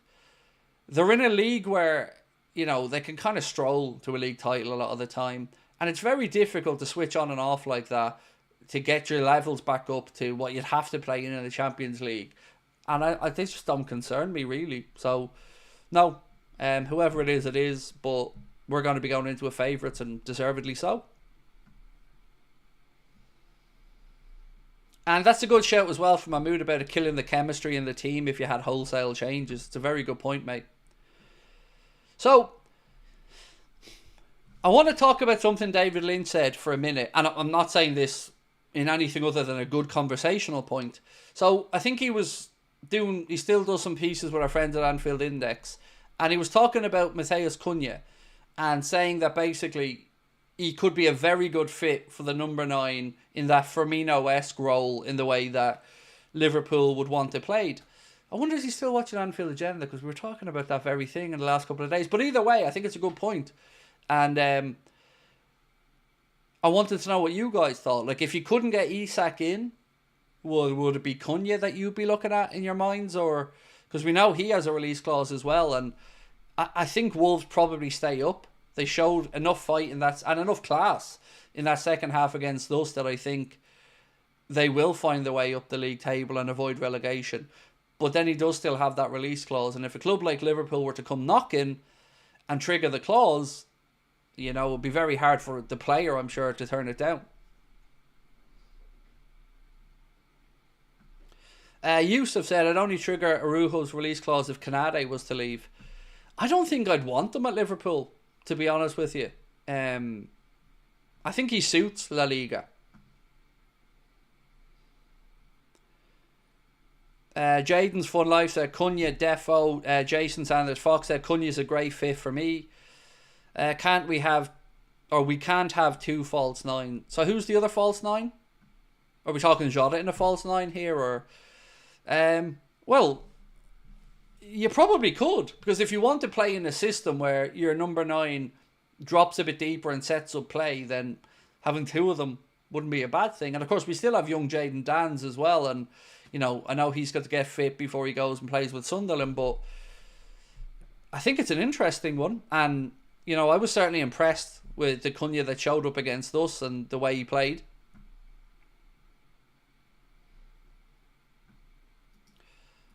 Mark, how are you, mate? Said, how Slot planned for the summer if the three could go? That would be his entire budget gone. I think Slot knows more on the three who's staying or going. Well, look, there's been lots written, Mark, over the last couple of weeks to say that Liverpool have a plan in place for every eventuality. So, should the lads stay? There's a plan. Should they leave? There's a plan. Should it be a mixture? There's a plan. And look, you'd have to, right? You have to be prudent to make sure that you leave nothing to chance. But I also agree with you that it must be difficult for the manager, because I'm sure he wants Virgil and Mo and Trent to stay, like any other rational-minded football fan or Liverpool fan or player or manager. They don't want them to stay. But I don't know. I feel really frustrated as a fan that this situation's still unresolved. Joel said, Craig, I think we should sell Alisson and keep Kelleher. I don't think Queefing would stay. Because put yourself in his shoes. You're Queefing Kelleher.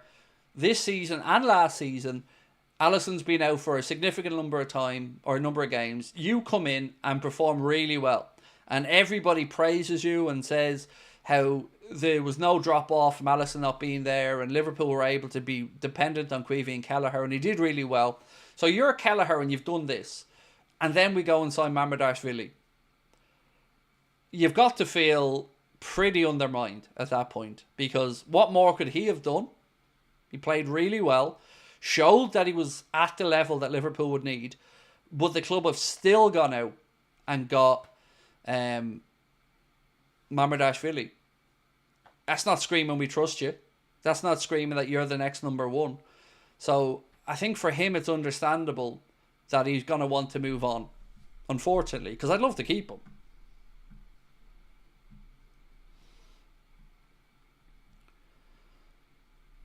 How many players are we losing in the summer?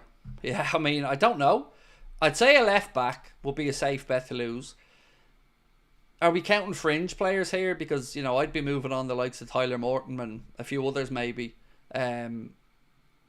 So, left back, I'd sell Kelleher, because I don't want to lose him for free in a year and he's got 1 year to go in his deal.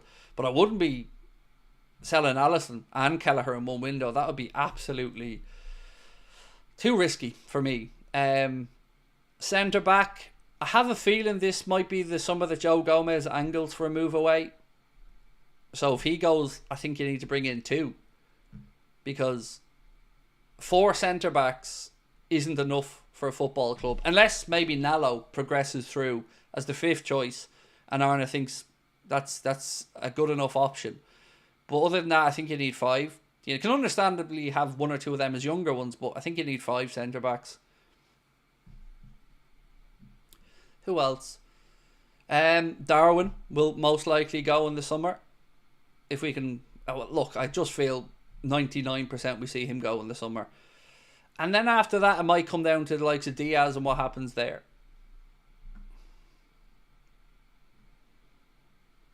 Dave said, thing is, Craig, we hear about the contracts, then we see the new poster at Anfield. Do you think they mean anything? And Trent needs to open his mouth and tell us something. Do you think they mean anything? So there was an explanation given for the new wraparound at Anfield, but I certainly don't think it's a bad look for the contract situation that Virgil and Mo are prominent at Anfield on that new mosaic or wraparound or whatever you want to call it. It certainly doesn't think that the club are planning for life without them. And then you take into account the Saudi league thinking, that there's no chance Mo's going there. There's been some pieces written with quotes from senior people of the Saudi Pro League to say they get the feeling that Salah ain't going over there and that he's likely going to stay. But then other people say that they think Salah's 50-50 on what will happen.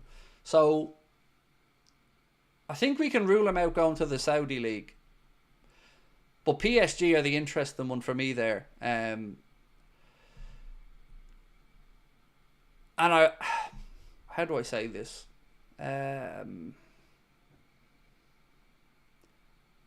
I don't think Michael Edwards would lose too much sleep if we got rid of Mohamed Salah, personally. It just strikes me that everything we've always been told and read and heard about Michael Edwards is that he's not into the mid-30s players, really, at a club. Especially ones that have already had a hard innings and played a lot of football. So I get the feeling that he wouldn't be too heartbroken if Mo was to move on.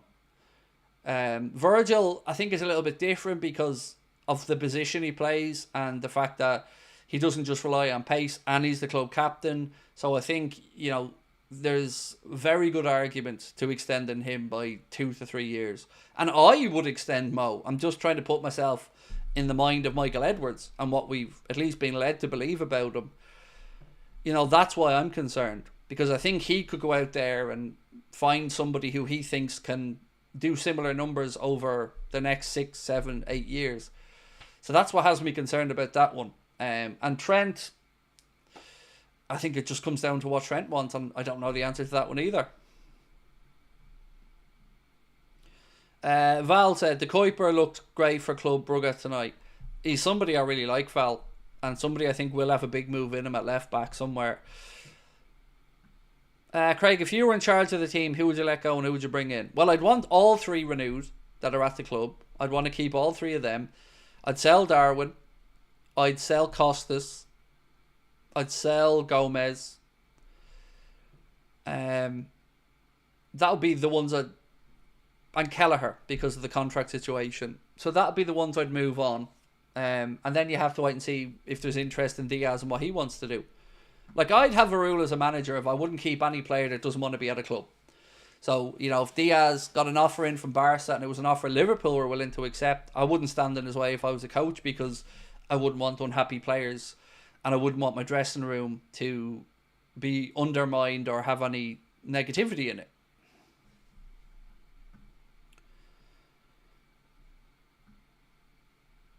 Do you think we keep Endo and Elliott? I think they might come down to the offers that come in. Elliott is going to fight to stay because he loves the club and wants to be here.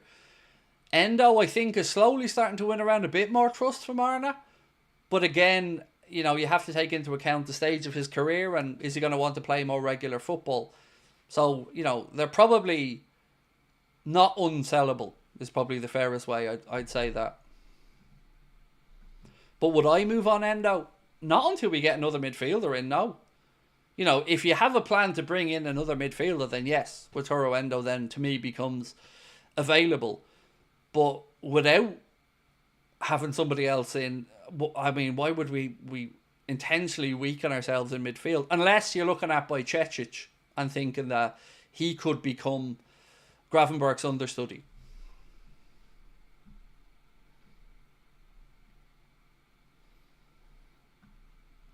Don't we still have the 100 they offered for Caicedo? Not really. We spent, after that, I think, 58 million. And I think it was 110 or 115 for Caicedo, if I'm not mistaken. But we bought in Gravenberch and Endo after that. So, let's be fair about it. I can't just say that, we didn't say. We did. We spent about 58 million quid after that. But, look, I've never been somebody, mate, who was it, Marky Mark? I've never been somebody that feels like the money hasn't been there. I feel like the money's been there and it's been a decision not to spend it. Do you think Endo could be the 5th centre-back? It's a really difficult question to answer, because in some ways having versatility in a squad is great and having somebody like Endo that can play in 2 positions, but I guess it would depend on the quality of the 4 ahead of him.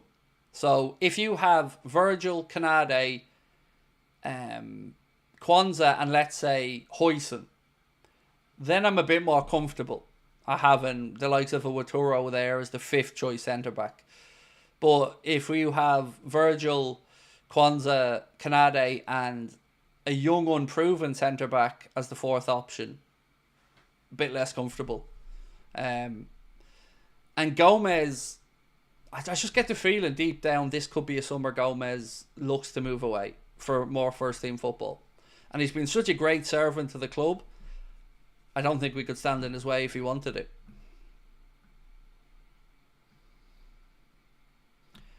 Mark Kinsler said, if we get a decent offer for Lucho, I'd let him go. What you thinking? Yeah, I agree. I agree because of the fact that we've got Cody, who's so promising on that left. And if you get a profit margin on Diaz, with him being 28-ish, I think you can find another young, bright spark on the left side that can push Cody Gakpo and can compete. So I wouldn't actively look to sell Luis Diaz, but if there was a deal on the table that he wanted and that it worked, I wouldn't be heartbroken to lose him either. Arthur, how are you, my friend? And thank you again for your super chat, mate. Said, feels like Edward wants the club younger. Remember him versus Klopp. Makes sense why no extension for Virgin Mo. Looking at trying to shop Lucho and Alisson. So that's always been the impression that I've had of Michael Edwards. Just as you've said there. That he wants younger, hungrier, cheaper, on the wages, I mean, players who will prove themselves and then stay at the club for the next 5, 6, 7 years. And that's okay if you succession plan properly. And I don't think we've succession planned properly, which also isn't Michael Edwards' fault, or it isn't Richard Hughes' fault, because, you know, they haven't been around for the last couple of years. So the succession planning has been piss poor to this point, which is why I feel like you can't just let the lads leave now. You can't, because we haven't had time to adequately put a plan in place. At least that's my take on it anyway. Would you take a chance at Lookman? No, I wouldn't. I feel like he's just in that period of his career where he's at a club where it was working for him and he was doing well. But no, I wouldn't be looking to bring in Ademola Lookman to Liverpool, no. SG said I'll be on Plane Watch in the summer. No doubt I'll be there with you, my man, on Plane Watch. Right, let's have a look at this poll. So we asked, and there's still time to vote on it, by the way, if you haven't had a chance. Do you think we will sell Darwin and sign Isak in the summer? Poll's still up there if you haven't voted yet. And also, we are now only 328 subscribers away from a huge milestone. I don't know what else to say about it, you know. It's not 1 million, it's not 500,000, but my God, 300,000 is a number that I never thought Anfield Agenda would be seeing. So, you know, it's looking very likely we do this tomorrow. And, wow. If we can beat Villa and hit 300k in one day, I probably will shed a happy tear later that night. To have a little reflection back on how far we've come as a community. Raging Cajun said, Craig, mid-February and the contracts aren't done. Who would have thought? Yeah, it's certainly worrying, isn't it? It's certainly worrying. This is the fairest I can be about it.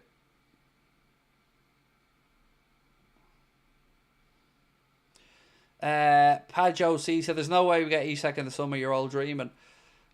I'm not saying it's absolutely nailed on, my man, but I look at it this way, right? For it to happen, and I've said this on a few occasions, I think a couple of things have to fall into place. So one, I think Newcastle have to miss out on Champions League football, which, you know, they're touch and go at the minute. 5 places, I think, will be given to the Premier League this year. So I think that has to happen. We have to sell Darwin. And then I think it's possible. But if Newcastle get into the Champions League, I don't think it's possible. I think he stays. And I guess you're probably talking about the money side of it, which, you know, how could I sit here and tell you that you're deluded for thinking they won't spend the money? You know, I understand that thought process entirely.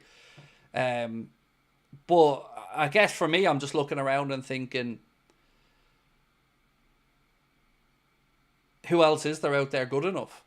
You're a Newcastle fan. You're a bit sensitive. That's all right, my man. I get it. I totally get it. Like, I have a lot of time for the Geordies, man. I think they're a fantastic club and great supporters. But yeah, look, if you've got the PSR stuff, and if you don't get Champions League football, and that's 2 seasons in a row, you know, if I was a Newcastle fan, I'd be a bit nervy about the Isak situation. But you've every right to be protective of him. He's a quality player, and he's doing bit 3 of this season. Christopher Virgin, and that's not me slagging him off, that's the name. Welcome to Anfield Agenda FC, my friend, and thank you for your support. Didinho said, I've always believed Caicedo was an FSG bluff. So I have to say I believe it was a genuine offer, because I don't see the upside of the bluff.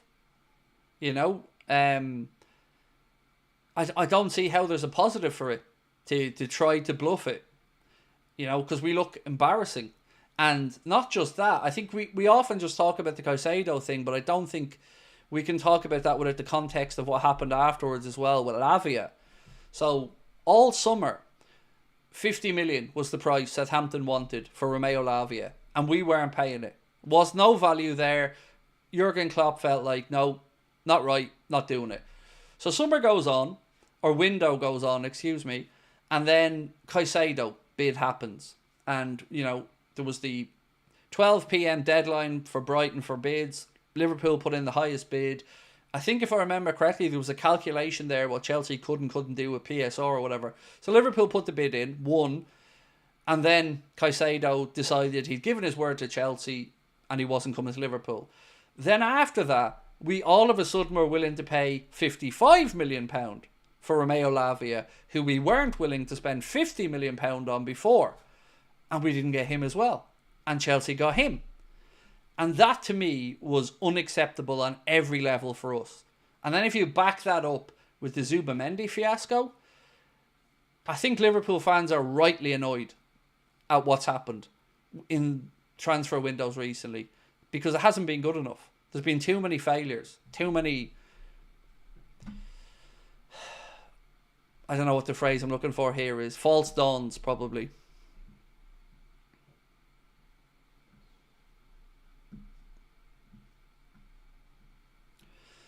Goody said, Craig, what's this I hear about Liverpool freezing ticket prices? Yeah, they've been frozen, which is a good thing. You can only ever say when fans don't have to pay more money for a ticket, that's a good thing. That's a win for football fans, and to everyone that's able to go to the games and get tickets or season tickets regularly. Sincerely, I'm delighted that all of these hard-working men, women and families, football staying as affordable as it can be now, and I I've no problem about that. But the biggest issue for me is just the availability of those normal regular price tickets, because for most of us they're unattainable. You might get very, very lucky in a ballot or whatever, but they're unattainable, and the only real way we can get to go to games is by either going through a travel agent and paying legalised touting prices, or buying the club's very poor hospitality offerings, which are, again, insanely overpriced. So, one way I'm delighted for fans that they pay less, but, it'd be nice for there to be a real possibility for people to start building up credits or buying tickets and going to games. It's probably the biggest frustration Liverpool fans have had of my lifetime supporting the club, whether it's season ticket waiting lists or just availability of tickets. It's something that has never been able to be fixed. Glenn said, huge game tomorrow. Hopefully we get the win on my son's 10th birthday. He's going for a 1-0 Liverpool win. Nice. I hope he gets the win as well.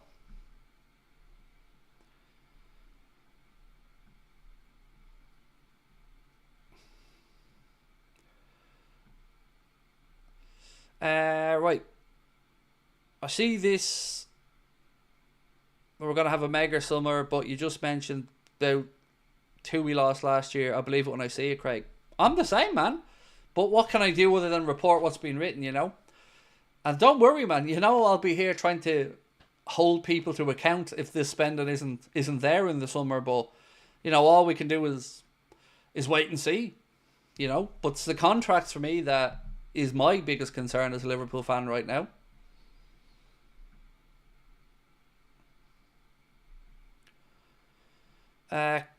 Craig, love your honesty. I'm now a member, I think. You are indeed, sir. Yep, your name is in green and you've got the Anfield Agenda logo beside your name. Thank you, Christopher. I really appreciate your support, mate. It means a lot. Why do you think Villa's so much better at home? Look, a lot of teams are great at home, aren't they? You know, it's your gaff. You know every bump on the pitch. You know the routine of coming out of the changing room. You know what to expect. You know what the showers are like. You know where the pissers are. You know everything. It's your stadium. But they are coming off the back of a 1-1 draw against Ipswich. So, you know, I think we should be cautiously optimistic tomorrow. And they've got a load of players out as well. I mean, Mark sent me a list earlier on from The Athletic that said Kamara, Cash, Konza, Torres, Onana, Bailey and Barkley all likely to be out tomorrow for Villa. And that's, you know, that's quite a collection of players out there.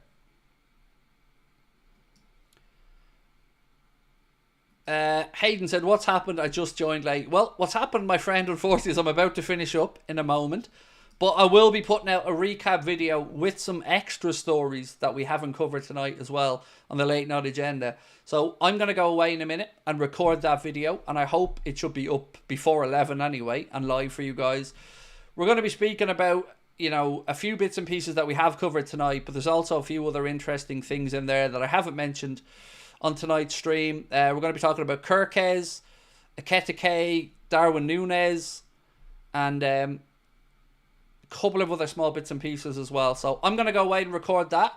If you don't get a chance to watch it tonight, maybe check it out in the morning if you can. And then tomorrow, remember it's a 7:30 kickoff. Now I need a favour before we go. If you can hit that like button for me and get us to 1,000 likes, that would be awesome. Really appreciate that. It just takes 1 second to hit it and it means a lot to us. And tomorrow, fingers crossed, we get to that. Yeah. Hopefully we get to that 300k, which would be incredible. Hopefully we can do that tomorrow. It's a 7:30 kickoff for the game, so don't get caught out. 7:30, not 8 o'clock. And we'll be live from 6:15 p.m. We'll have our match reaction, player ratings and everything else on a match day. But yeah, one last thing, just hit that subscribe button and drop a like and we'll catch you tomorrow. So the video will be out by 11, so do check it out. Talk to you then. Much love. Bye.